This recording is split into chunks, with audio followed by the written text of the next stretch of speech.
আগামী শিক্ষাবর্ষে জানুয়ারিতেই শিক্ষার্থীরা নতুন পাঠ্য বই হাতে পাবেন বলে জানিয়েছেন অর্থ উপদেষ্টা ডক্টর সালেউদ্দিন আহমেদ।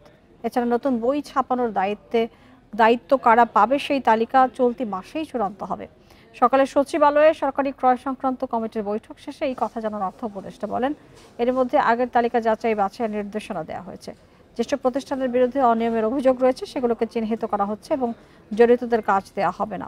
বান্ডেল থাকলে প্রতি সেনমানিতে টাকা বাঁচবে। বিকাশ সেনমানি বান্ডেল কিনে জিতুন প্রতি লেনদেনে। পরে টিকা কেনার অনুমোদন দেওয়া হয়েছে উল্লেখ করে অর্থ উপদেষ্টা বলেন, ইউনিসেফের সাথে আলোচনা করে টিকার কমিশন কমানোর কথা বলা হয়েছে। কম্পিটিটিভ বিডিং এর মাধ্যমে পরবর্তী 3 মাসের টিকা আনা হবে।